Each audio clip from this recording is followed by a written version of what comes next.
incidente, supónganse, no sé, se interpone un incidente de caducidad de instancia y los notifican en una matrícula de otro abogado y ustedes ahí plantean la nulidad, va a ser del 20 al 40% de la escala correspondiente al incidente de nulidad. ¿Se entiende? Entonces, acá en realidad lo que se rige siempre es la escala sobre la cual se sustancia esta incidencia y no se refiere únicamente a la escala del principal. O sea que dependiendo en dónde ustedes van a plantear los incidentes o dónde se va a sustanciar el incidente, si es en una instancia principal o en una instancia incidental, o en segunda instancia o en instancia extraordinaria, la escala a la que se refiere va a ser siempre referido a la instancia principal o a la instancia incidental o a la segunda instancia o a la instancia extraordinaria, dependiendo de cómo se plantea. Por eso en realidad muchas veces esto se ve que un incidente de nulidad contra el traslado de la notificación de la demanda va a tener una regulación mucho mayor que un incidente de nulidad contra la notificación del traslado de incidente de caducidad, por una cuestión lógica, porque obviamente se achica la escala porque ya se hace porcentaje sobre porcentaje. Bueno, ¿cuáles son las pautas que hay que considerar en el incidente que no pone fin al pleito? Del 20 al 40%, dice. Ahora yo le hago una pregunta, ¿cómo se puede fijar? La ley de arancelaria tiene 3 pautas, que yo entiendo que están en pie de igualdad. Muchos fallos de la Corte que dicen que las pautas del artículo 10 deben estar en pleno pie de igualdad y no darles más importancia una que otra. Bueno, aplicando esas jurisprudencias también podemos estar acá, que hay que tener en cuenta el monto que se reclama en el principal, la naturaleza jurídica del caso planteado y la vinculación inmediata o inmediata que pueda tener con la resolución definitiva. Estas son las 3 pautas que da. Ahora la cuestión está cómo hacemos para ver cómo se aplica esto, porque entre el 20 y el 40% hay bastante diferencia. ¿Qué entiendo yo al respecto por el tema del monto? ¿Por qué en realidad habla del monto? Porque en realidad sería una cosa obvia, si ustedes se ponen a pensar, en general las regulaciones arancelarias siempre están en referencia a un monto que se litiga. Entonces se puede llegar a entender que es sobreabundante, que acá también se tendrá en cuenta el monto del principal. Pero yo entiendo que en realidad tiene otra utilidad decir que es el monto del principal. ¿Por qué? Porque en definitiva yo entiendo que si el proceso principal tiene monto, nunca el juez se debería apartar del monto del principal y regular por el artículo 10. Ustedes van a ver en la jurisprudencia que hay muchas veces un notorio apartamiento de la ley, o sea, de la norma arancelaria, y dicen que hay muchos casos que hay que regularlos por el artículo 10 porque no tiene monto, como si el incidente no tuviera monto. Muchas veces, por ejemplo, han usado eso para lo que sería el incidente de integración de litis. O sea, si yo hago una denuncia de litis o hago una evicción, etcétera, que son todas, bueno, en realidad son tercerías, así que se tendría que regular por el 9, pero le han aplicado el artículo 10. Hay muchísimos, ustedes busquen por el artículo 10 y han aplicado, hay un montón de regulaciones. Pero en realidad yo entiendo que lo que ha querido el legislador es reafirmar que nunca puede estar ajeno al monto. ¿Y esto por qué? Si ustedes se ponen a pensar, o sea, cualquier tipo de incidente, o sea, usted va a plantear un incidente, necesitan tener algo que se llama interés procesal. O sea, no pueden plantear un interés en el mero porque no se cumplió la ley, sino que van a plantear un incidente porque ustedes tienen algún interés en mejorar su situación procesal en el proceso, o sea, notificación contra el traslado, la notificación del traslado de la demanda porque quieren contestar. ¿Se entiende? Un incidente de desindexación porque quieren bajar el monto. Un incidente de una tacha porque no quieren que les prueben algo. No sé si se entiende. Entonces siempre tiene directa o indirectamente que ver con el monto del pleito porque a ustedes les mejora la posición. Entonces yo no entiendo por qué hay veces que la jurisprudencia dice que no tiene monto un incidente. Por ejemplo, una integración de litis. ¿Cómo no va a tener monto? O sea, si yo acá quiero integrar la litis, supónganse en un juicio, a ver,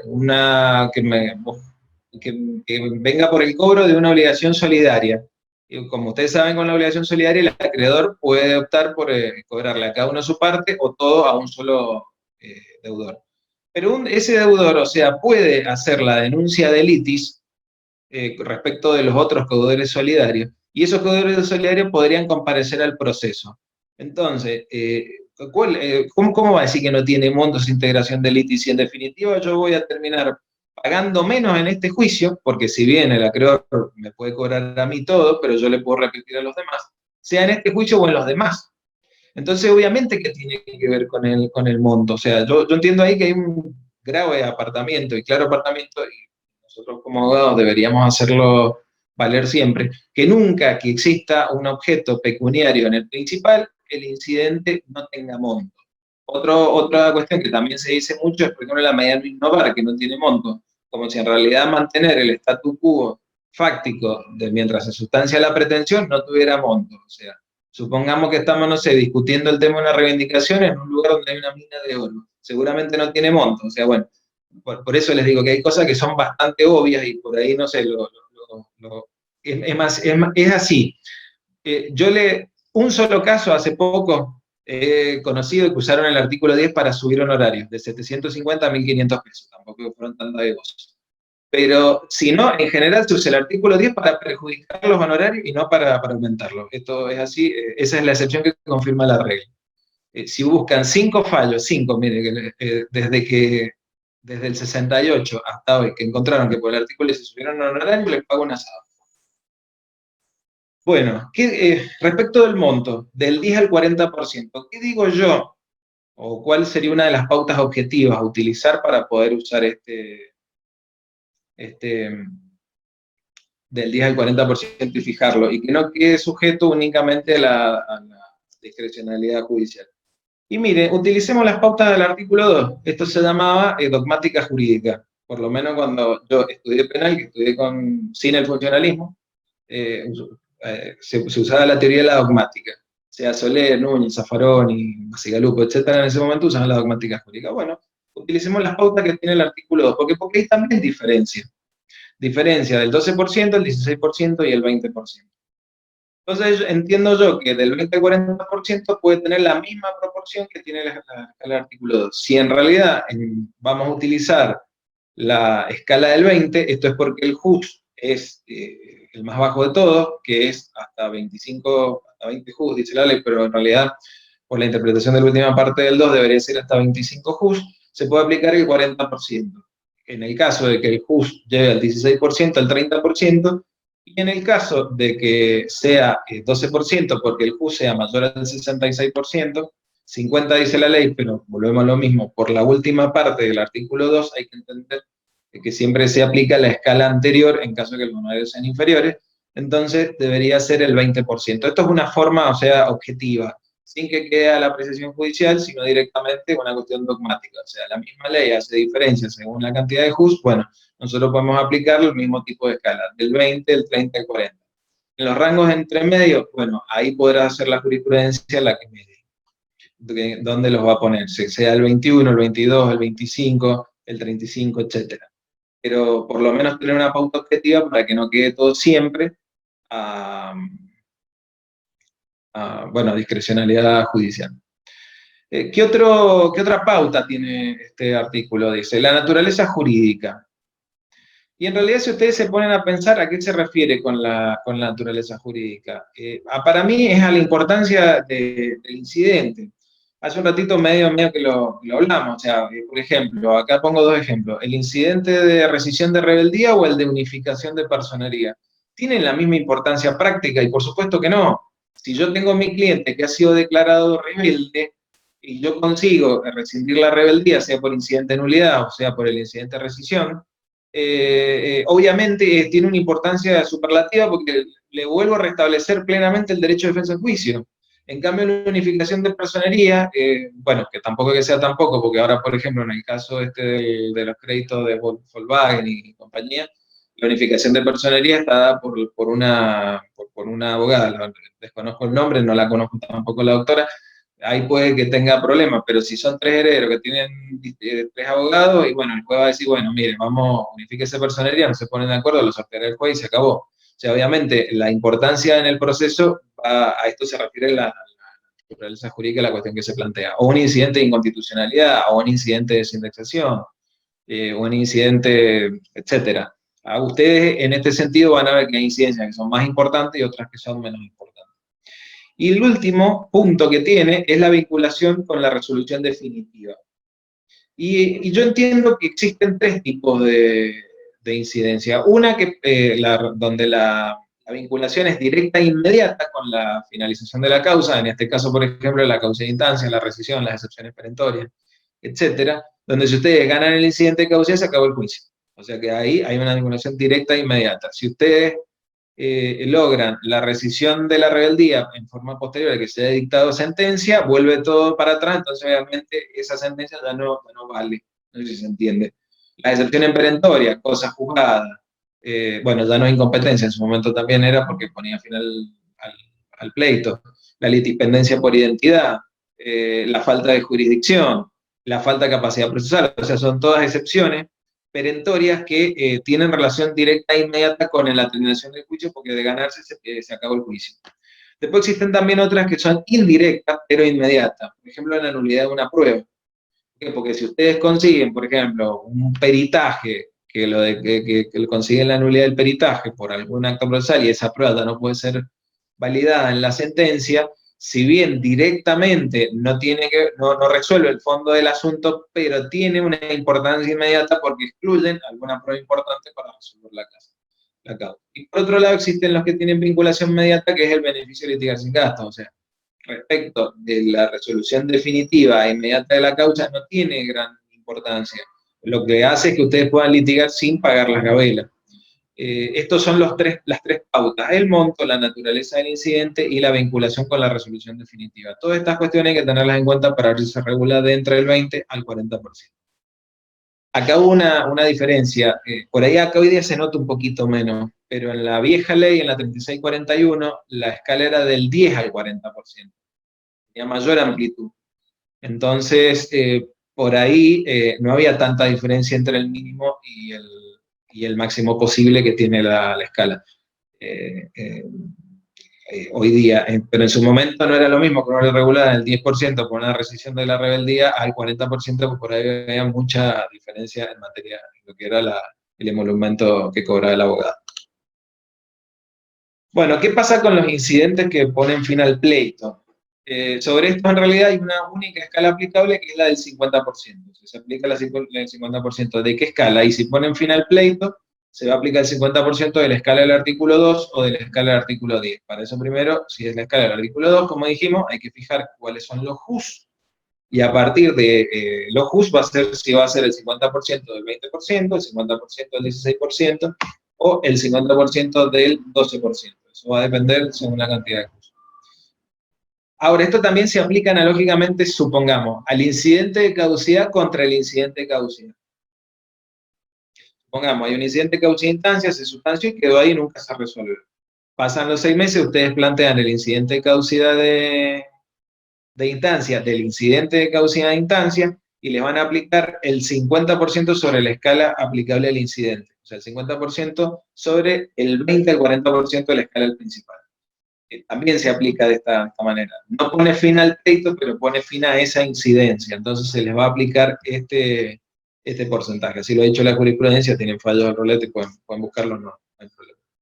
¿Y cuáles serían estos incidentes que ponen fin al pleito? Bueno, hace un ratito medio que los nombramos. Por ejemplo, la caducidad de la instancia, la litispendencia por identidad, en su momento, la incompetencia si es una cuestión federal, eso también, la falta de jurisdicción, la falta de capacidad procesal. Pues si bien el artículo del 172 habla y dice que es subsanable, en realidad si yo no tengo personalidad jurídica no lo puedo subsanar. O sea, yo soy persona o no soy persona. Y si bien es cierto que en materia procesal hay cierta gente que no son personas que pueden litigar, sea por ejemplo la masa de la quiebra o las sucesiones, pero igualmente deben tener una cuestión de personería por lo menos acreditada. Por ejemplo, en materia sucesoria, o están todos los herederos de acuerdo o necesitan autorización judicial para litigar. Bueno, pero si en realidad yo litigo contra algo que no es persona, no lo voy a poder subsanar. Entonces ya también. Bueno, la cosa juzgada, que creo que hemos hablado. También la prescripción, cuando se interpone como excepción previa. O sea, todos estos son ejemplos de los incidentes que ponen fin al. ¿Y qué pasa con los incidentes en audiencia? Acá también hay un tema importante, que esto se cambió. La vieja ley arancelaria decía se regulará 100 pesos allá del año 69, así que imagínense, no llegaba ni a un centavo del peso actual.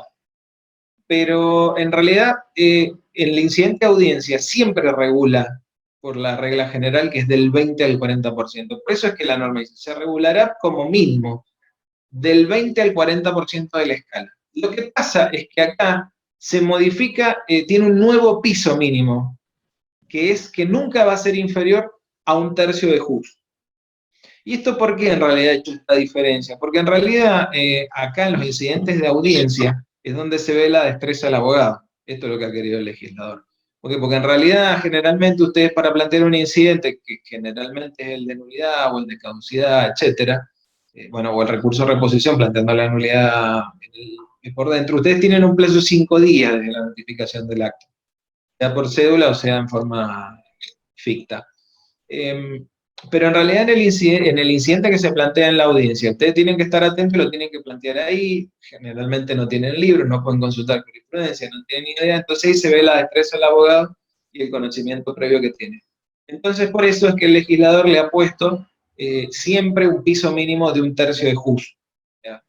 Eh, por ahí puede ser poco, por ahí, dependiendo, si ustedes se van a pensar, hay procesos donde es muchísimo, supóngase un proceso de pequeñas causas, bueno, está bien que como está regulado, por ahí es difícil que exista un incidente en audiencia, pero todo es posible, entonces se puede llegar a dar esta situación. Entonces, en el incidente de audiencia también se aplica el mínimo del 20 al 40%, no es que se aplique un tercio de jus, no funciona así.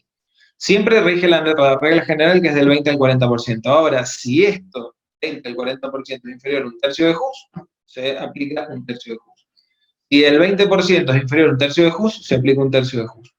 Pero si el 20% es mayor que un tercio de jus, se aplica el 20%. No sé si se alcanza a entender. Y de esto hay varios fallos. Hay algunos fallos que dicen que no, pero la mayoría últimamente la doctrina, en fallo de la segunda cámara, Weiss, del 2018 más o menos, donde admite que siempre es del 20 al 40%, por ejemplo, los incidentes de audiencia. O sea, lo que sean las oposiciones a pregunta o el rechazo de tacho de testigo. Es cómo se va a regular. Pero la oposición a pregunta o la tacha, si del 20 al 40% es inferior a un tercio de jus, se va a tener que regular un tercio de jus. Esto es lo que quiere decir la norma. Bueno, ahora vamos al otro tema que nos toca hoy día, que es la parte de los recursos. Nosotros acá vamos a hablar de bastantes recursos, no solamente del artículo 15. Vamos a tocar el 15, el 16, pero también vamos a hablar un poquitito de qué pasa con otros dos recursos que no están en las normas arancelarias, pero que en la práctica muchas veces se dan, que es el directo y el de queja, sobre todo el directo. Fíjense que dice el artículo 15. Recursos de apelación, reposición y aclaratoria. Por las actuaciones de segunda o ulterior instancia se regulará el 50% de la escala. La sentencia recurrida se revoca en todas sus partes en favor del apelante. El honorario de su letrado se regulará en el 75% de la escala. En los recursos de reposición, cualquiera sea la instancia en la que se deduzcan estos, el 20% de la escala. En los de aclaratoria, el 5%. Así lo dice la ley. Acá ha habido un cambio respecto de la vieja ley con la nueva. ¿Por qué? Porque con la vieja ley, los recursos de apelación regulaba el 40% de la escala y en caso de revocación, el 60%. Los otros dos porcentajes se han mantenido igual, el 20 y el 5, pero en materia de apelación había una mejora a partir de la 91-31, donde si no hay una revocación total de la sentencia, eso ya lo vamos a ver ahora en un ratito, siempre se regula la mitad de la escala del artículo 2, o sea que si en primera instancia me aplicaron el 20% por la cantidad de jus del artículo 2, en segunda instancia me van a tener que regular el 10. Si me aplicaron el 16, el 8, y si me aplicaron el 12, el 6%. O sea, nunca va a poder ser inferior a este porcentaje. Vamos a ver este tema cómo funciona, porque tiene un par de cuestiones. ¿Qué apelaciones están incluidas? Ya hablamos de las diferencias entre la 3641 y la 9131, pero ¿qué apelaciones están incluidas acá? Porque nosotros hoy día en el código tenemos 4 apelaciones. Generalmente nosotros decimos que hay dos, la libre y la abreviada. Pero en realidad tenemos 4 apelaciones, y ahora van a ver por qué les digo. Está la apelación libre, que es la que se hace contra las sentencias, la apelación abreviada, que es la regla general, o sea, todo lo que no sea sentencia va en principio por apelación abreviada. La apelación con efecto diferido, que es el caso de cuando la nulidad se interpone en el recurso de reposición, y ustedes, a fin de no consentirlo, deben hacer reserva. Esa es una apelación diferida, que en realidad es una especie de apelación sin efecto suspensivo, sería la naturaleza jurídica. Y por último tenemos la apelación por adhesión, o sea, supónganse, ustedes tienen una sentencia que salió por, no sé, ustedes reclamaron 20.000 pesos y le salió por 18.000, dicen, no, por 2.000 pesos no voy a apelar. Pero la otra parte se las apela si en realidad en la fundamentación del recurso ustedes ven, dice, bueno, ya que voy a perder el tiempo, adhiero al recurso de la otra parte, fundo el recurso y que se sustancie también. Bueno, estas 4 apelaciones están incluidas. No está incluida la apelación de honorarios por el artículo 40, pues esa tiene tramitación propia y no lleva costas, según el propio artículo 40. Tampoco lleva regulación de honorarios, lo cual tampoco es tan así. ¿Por qué? Porque en definitiva que no haya imposición de costas no quiere decir que no hayan honorarios. Y ahora les voy a dar un ejemplo. Usted como abogado los puede contratar un colega y dice, bueno, a ver, mira, me gustaría esto, bueno, sí, mira, están mal regulados, yo te los llevo. Sabido es que por el artículo 40 y por la jurisprudencia de la Corte, en todo lo que sea materia de honorarios, no hay imposición de costas, ni en Cámara ni en la Corte, en lo que sea materia de honorarios. Pero esto no quiere decir que no le correspondan honorarios al abogado que llevó, porque ahí se va a regir por la relación entre abogado y cliente. Ahí el otro abogado pasa a ser cliente del abogado que lo lleve. Entonces, si bien está bien que diga no hay imposición de costas, pero está mal que no se regulen honorarios. O sea, esto es un temita que también te va a verlo la Cámara. Generalmente no se hace porque, bueno, se entiende que es un favor que le hacen, pero si el abogado pide regulación, deberían regularla y, por supuesto, va a ser a cargo de su. Bueno, la regla general es siempre va a ser el 50%, excepto en caso de la revocación total de la sentencia, dice, que será el 75% de la escala. ¿A qué refiere acá con la palabra sentencia? Yo entiendo que acá no está conforme la resolución que pone fin al proceso motivo de las cuestiones, como está en el artículo 86. O sea, no se refiere a la sentencia de fondo, sino que lo que se refiere es a la resolución que ponga fin al pleito. Y por lo tanto acá abarca tanto la sentencia definitiva como los autos que pongan fin al pleito, la causa de instancia, la cosa juzgada, la litipendencia por identidad, etcétera, cierran definitivamente el juicio. Para mí todas estas están contempladas en este artículo. O sea, si, bueno, hoy día en realidad ya caducidad de instancia no estaría, porque obviamente no hay caducidad en la segunda instancia, pero todo esto, sean estas sentencias de fondo o estos autos que pongan fin al proceso, van a estar incluidos acá en esto. A ver, vamos a un ejemplo. Ustedes en primera instancia plantean la excepción de cosas jugadas. Se las resuelven y se las rechazan, apelan, van a la Cámara. Y la Cámara revoca y dice, hágase lugar a la excepción de cosas jugadas y se acabó el pleito. Yo entiendo ahí que hay que aplicar la revocación total y por lo tanto el 75% de la escala. No sé si se entiende. Si bien es un auto, porque en realidad como excepción previa se resuelve por auto, pero en realidad, y fue rechazado en primera instancia, por lo tanto permitía continuar el proceso. Como en Cámara lo revocaron y cambió, eh, ahí directamente hay que considerar lo que fuera sentencia y regula el 75%. Lo mismo si fuera competencia federal, lo mismo si fuera una excepción de prescripción rechazada en primera instancia y da vuelta en la Cámara, etc. Toda sería revocación total y hay que entenderlas como si fueran sentencia. Ahora, ¿qué pasa cuando...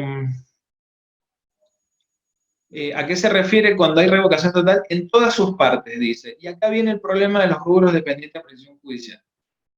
Hay por ahí un par de fallos que son de difícil intelección, pero ustedes pónganse a pensar. Ustedes reclaman, a ver, pérdida de chance y un juicio por pérdida de chance y daño moral, supongamos. Y ustedes reclamaron, para cuantificar el principio del proceso, 1.000 pesos en cada uno, ¿no es cierto? En primera instancia les rechazan la demanda completamente y apelan. van a la Cámara y en la Cámara les hacen lugar al recurso de apelación y dicen hacer lugar a la demanda y les dan, supónganse, 950 pesos en cada uno de los rubros, en pérdida de chance y en daño moral. ¿Hay revocación total de la sentencia o no? Yo entiendo que sí, porque como el rubro es dependiente de precisión judicial, como prospera cualitativamente completo, hay que aplicar el 75%. Distinto es cuando el rubro no prospera completamente y el rubro es cuantitativo. Por ejemplo, a ver, un rubro que no sea dependiente de precisión judicial. Pónganse, no sé, un daño material sobre el valor del vehículo. Esto no debería ser un daño dependiente de precisión judicial, porque en realidad es bastante fácil de fijar por medio de un peritaje o por medio de un presupuesto que se hagan hacer. Entonces ahí, si supóngase se los rechazaron en primera instancia, ustedes habían pedido 1000 y en segunda instancia les dan 900, ahí no hay revocación total y se aplica la regla general del 50%. O sea que para que esto más o menos se entienda, es la revocación total en todas sus partes es cuando cuantitativa y cualitativamente se ha revocado al 100% la sentencia. O sea, se considera tanto el monto como los rubros, pero en el caso de rubros dependientes de precisión judicial, ahí el monto no es tan importante porque en definitiva son los que fija la sentencia y por lo tanto, si prospera cualitativamente, en principio, ahí hay revocación total de la sentencia. Otro recurso que hoy día es bastante importante, y esto fíjense las diferencias, es el recurso de reposición, que en realidad se utiliza bastante.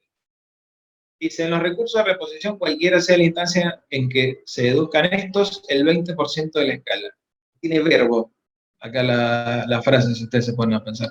No tiene verbo que aglutine las dos partes de la oración, pero bueno, supongamos que utilizamos la coma que cumpla esa función como sustitutiva, entonces está hablando del 20%. Ahora, una cuestión importante es, siempre se va a aplicar a la reposición el 20%, siempre, de la escala, dice.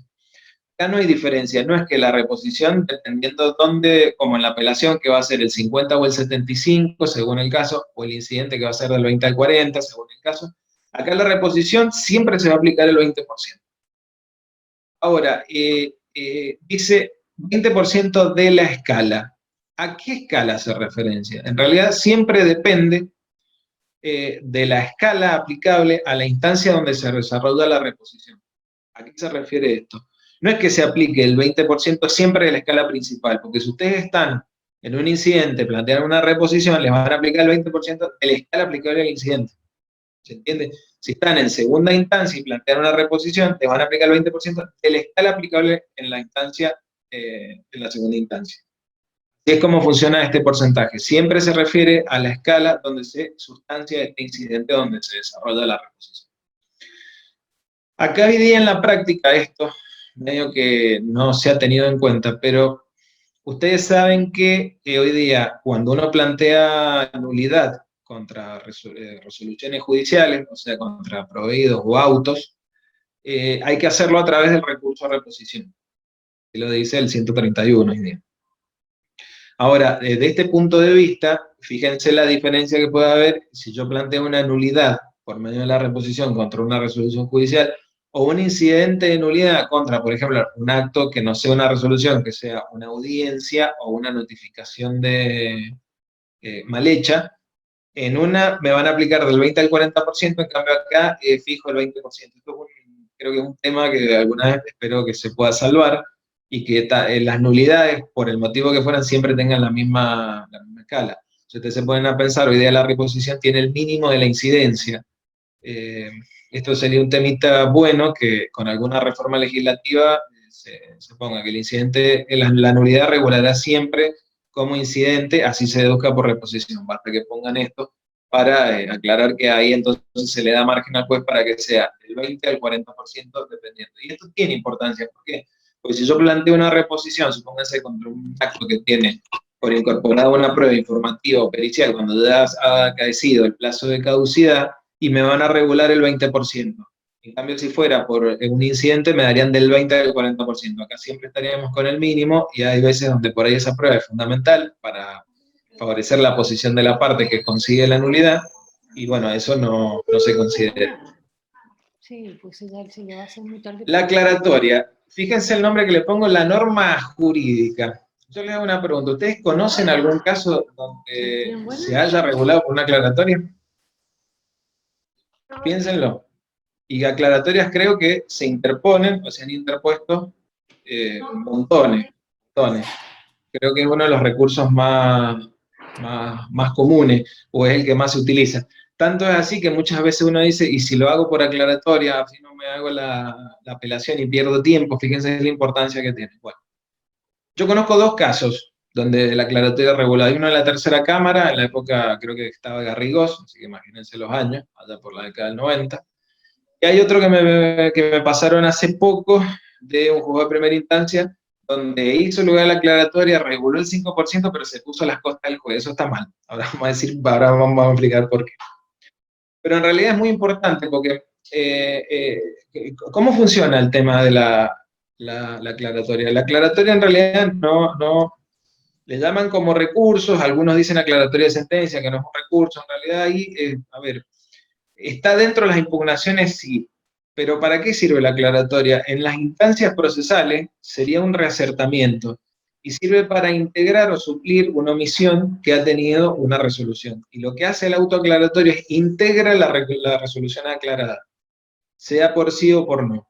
Y por lo tanto, ese 5% que sí se debe regular, va a ser cargado conforme las costas de la resolución principal, que es a la que tiende a aclarar. Bueno, usted dice, bueno, sí, pero pónganse a ver esto, a ver, perdió el demandado con costas y se faltó un rubro aclaratorio, y se hace lugar aclaratorio y dice, ah, bueno, dice, pero ¿por qué por una omisión del juez va a pagar el demandado? Y porque en realidad, por esa omisión del juez se veía beneficiado. Entonces, bueno, si realmente perdió la aclaratoria, está bien que la pague. ¿Qué se entiende sobre este 5%? ¿5% de qué y 5% sobre qué? Porque acá en la última parte encima tenemos el mismo problema que tenemos con la revolución. No tiene verbo.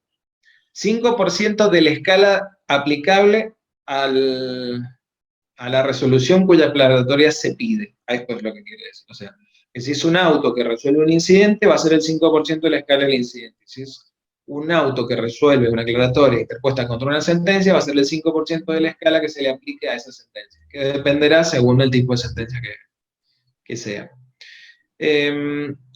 Esto es el 5% de la escala y se va a hacer sobre el monto que se haya litigado. En realidad acá empiezan a ver cómo hay que sacar porcentajes de porcentaje de porcentaje, es como, bueno, por ahí se puede llegar a complicar, pero es importante saberlo porque en realidad la aclaratoria merece regulación de honorarios porque ustedes se sentaron, pues se pusieron a hacer el escrito, dijeron por qué formalmente es procedente la aclaratoria, en dónde se equivocó el juez, o cuál es el concepto oscuro, cuál es el error de pronunciamiento, etc. Y respecto a las costas, como les dije, siempre sigue la suerte del principal. En este sentido no es muy distinto a lo que pasa con las cautelares, que son inaudita parte. O sea, las cautelares que no tienen sustanciación y que son inaudita parte, siempre siguen la suerte del principal. Si después, el juicio principal, la parte beneficiada por la cautelar también obtuvo el triunfo en el pleito principal, las costas tanto de la cautelar como del principal van a ser a cargo del vencido. Bueno, acá en la aclaratoria es a cargo del vencido, pero no cuando se rechaza. ¿Por qué? Porque ahí no se integra nada respecto de la resolución aclarada y por lo tanto ahí el único que uno le puede cobrar es al cliente, sea que haya sido el vencido o el vencedor en costas. Ahí no va a haber diferencia porque yo mi labor la hice, pero bueno, la hice en beneficio de mi cliente, pero como es rechazada no hay nada que integrar al auto, no sé, o a la sentencia, no sé si se entiende. Importante. Bueno, vamos a otros dos recursos que no están, pero entiendo yo que también tienen regulación. No están previstos expresamente en la norma arancelaria, sí están previstos en el Código Procesal Civil, artículos 143 y 144. O 93 creo que, 92, no, 91 en el Código Procesal Civil. No están previstos expresamente, pero yo entiendo que siempre hay que aplicar la escala de la reposición. Ahora les voy a decir. El recurso directo en realidad es una especie de reacertamiento, que es cuando yo interpongo un recurso de apelación y no me es admitido formalmente, o sea, me lo rechazan porque dicen que no tengo interés o lo metí fuera de plazo, la resolución no es apelable, o sea que son cuestiones de impugnabilidad objetiva o subjetiva y formalmente es rechazado. Yo acá tengo que interponer un recurso para que sea la Cámara la que analice la admisión formal de este recurso y entonces se forma el recurso directo. A lo que yo estoy haciendo es como si fuera una especie de rever esta resolución que es entre yo y el juez, porque generalmente no hay sustanciación. O sea, yo apelo y no le corre en vista a la otra parte para que se pida a ver si es formalmente apelable la resolución. El juez directamente resuelve si por decreto si me la concede y por auto si me la rechaza. La queja en realidad es una instancia propia, ¿por qué? Porque en realidad lo que tiende es a paliar el silencio, no es un reasertamiento, sino es un recurso propio. Pero en definitiva, en el fondo, es como para tratar de reponer las cosas y que en una pueda apelar y en la otra es que se dicte la resolución. Por eso yo entiendo que lo más favorable sería aplicarle la escala de la reposición, que sería la del 20%. Si bien no está previsto esta cuestión en la norma arancelaria, pero podríamos aplicar, entiendo yo que sería la más favorable, como si fuera una especie de reposición. O sea, tanto uno como el otro. Creo que es la norma que más se ajusta a la cuestión, no deja al abogado sin cobrar honorario y en definitiva estamos viendo una cuestión que, mire, dicte sentencia. Bueno, si tiene razón, hago el pronto despacho, me vuelve a correr el plazo y dicto sentencia. O en la otra es, bueno, mire, el recurso no es procedente por esto o el recurso es procedente y por lo tanto funde su recurso al apelante o exprese su agravio al apelante porque así se resuelve el recurso directo. Ahora, ¿cómo van a ser las costas del recurso directo?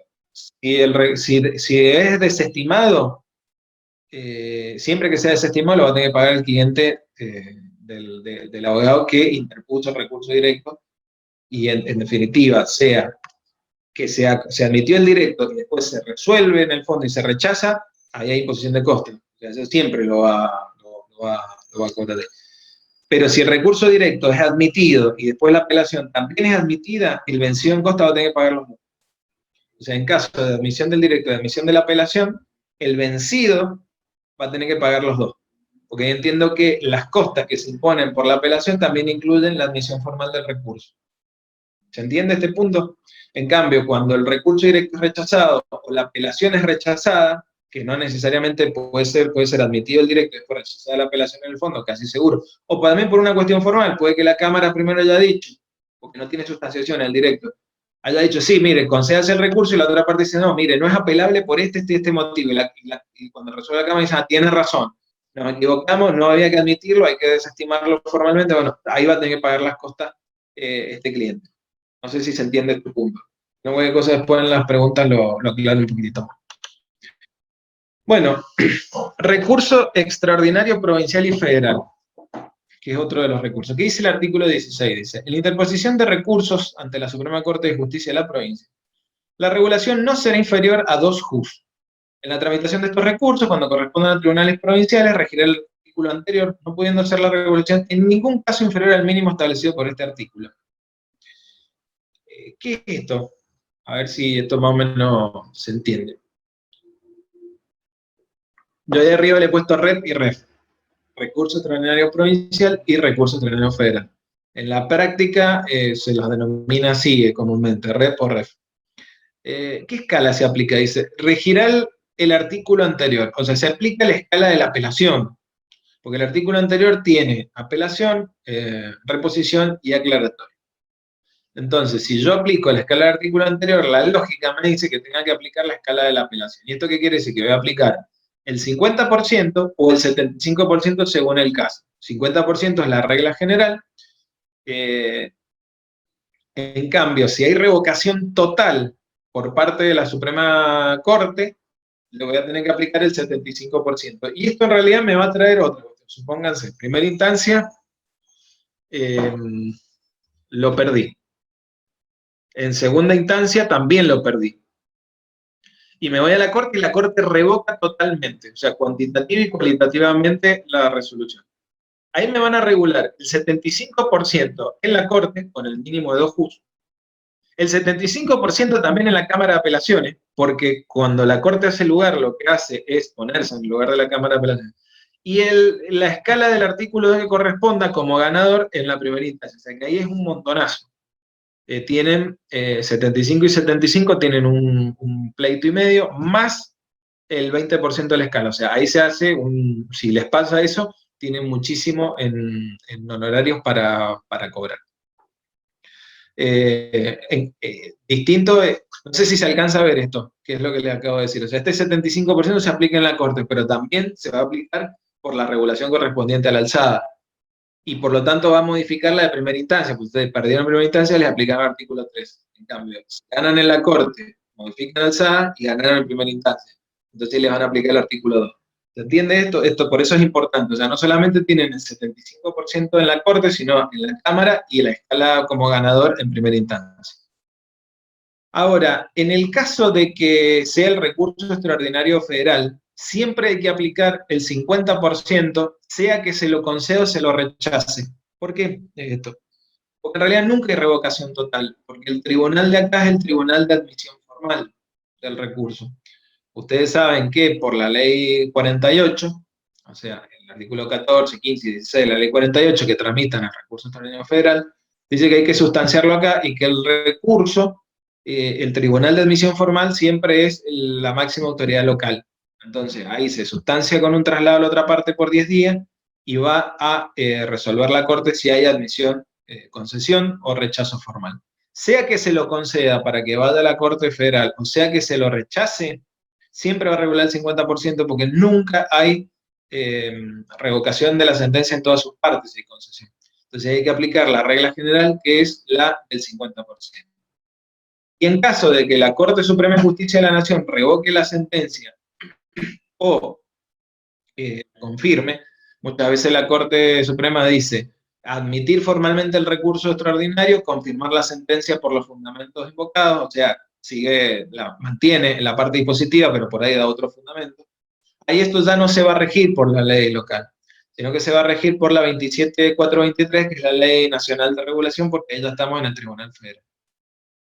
En cambio, supongamos que la Suprema Corte de Justicia, la Suprema Corte no, la Corte Suprema de Justicia de la Nación, revoca la sentencia en todas sus partes, ahí sí se va a aplicar en cuanto al recurso extraordinario federal, la regulación que contiene la ley nacional, que es bastante alta en este punto. Pero para las normas locales, ahí se va a tener que aplicar sí la ley local, y por lo tanto, a ver, les cuento esto en la práctica cómo funciona. O sea, si la Corte de la Nación revoca la sentencia, generalmente la manda al tribunal local para que la falle nuevamente conforme a los fundamentos que la Corte da. Si la Corte dice, bueno, siguiendo lo que me dijo la Corte de la Nación, vuelvo a resolver y hago lugar al recurso extraordinario federal, por la Corte me van a tener que regular conforme la ley nacional. Pero por la Corte local me van a tener que regular con el 75% si hay revocación en todas sus partes, o sea, cuantitativa y cualitativamente de la sentencia, también el 75% de la Cámara y por el artículo 2 en la primera instancia. Pero en todos los casos que yo plantee un recurso extraordinario provincial o un recurso extraordinario federal, no me van a poder regular nunca menos de 2 jus. Ustedes se fijan en todos los últimos recursos que ha resuelto la Corte, sea a favor o sea en contra, fíjense que regula por porcentaje. Algunos no están de acuerdo cómo regulan, por eso que hay un par de errores aritméticos en la forma de calcular, pero siempre dice dejando a salvo los 2 jus. Entonces, si la regulación de la Corte es inferior, les van a poner los 2 jus, que hoy día cada jus está en 28.506, creo que es una cosa así. Así que tienen casi 47.012 pesos, una cosa así, sería el mínimo que les van a regular en la Corte local. Por el recurso extraordinario. Y esto en realidad siempre va a ser así, sea que el recurso para el letrado, por supuesto, ganador. Para el letrado perdedor siempre le van a aplicar la deducción del artículo 3. Pero sepan ustedes que cada vez que alguien vaya a la Corte, si gana el recurso va a tener un mínimo de 2 jus para poderlo cobrar.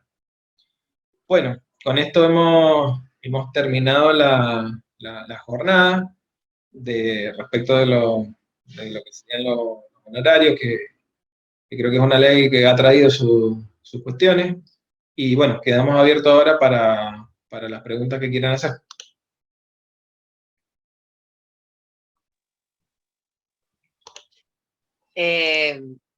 uno de los profesionales, no alcancé a leer el nombre, aclaraba que 2 yus son 56.000 pesos, Doc. Bueno, puede ser. No se le Ah, sí, son casi, escaparon, es verdad, son no se le 28. escaparon, no se le escaparon 10.000 pesos, está muy bien, doctor, atento a Claro, lo que le perdón. tendrían que Tenés razón, regular. son 28 y 28, son 56, sí, ¿verdad?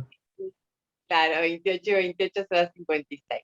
Bueno, hemos tenido, la verdad que estamos muy agradecidos en relación al éxito del curso, porque nunca han sido menos de 100 las personas que han ingresado.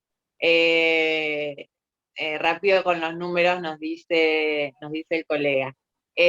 Son poquitos los que se han animado a hacer preguntas. Yo los insto a que, aunque sea en forma escrita, lo hagan para que, bueno, si tienen dudas, las podamos salvar. Sí, tenemos a Rena Bisogno, que nos pide si es posible analizar un ejemplo de regulación de honorarios en materia de apelación. A ver, sí, suponete, vamos a hacerlo bien con números redondos, así es más fácil de entender. Ponele que en primera instancia, un juicio de paz te dieron, prosperó por 10.000 pesos, ¿no es cierto? Si prosperó por 10.000 pesos, la regulación de honorarios conforme al artículo 2, te van a tener que aplicar para el patrocinio el 20%. O sea que te van a regular 2.000 pesos. Apela a la otra parte. Si la sentencia confirma, le van a regular el 50% de la primera instancia. O sea que si vos fuiste el letrado que ganó la apelación y ganaste en primera instancia, te van a regular 1.000 pesos. Porque es el 50%. Ahora, sentencia exactamente, esos 20.000 los rechazan y te dicen cero te corresponde, ahí va a regular el 75% de la segunda instancia al colega que ganó el recurso de apelación, o sea que en este caso serían 1.500 pesos, y por la primera instancia le van a regular a él los 4.000 pesos si fueron 20.000 pesos. ¿Se entiende? O sea, es donde te cambia todo. ¿Okay? Pasa a ser el ganador de segunda y de primera instancia. Eso sería un ejemplo. No sé si se entendió.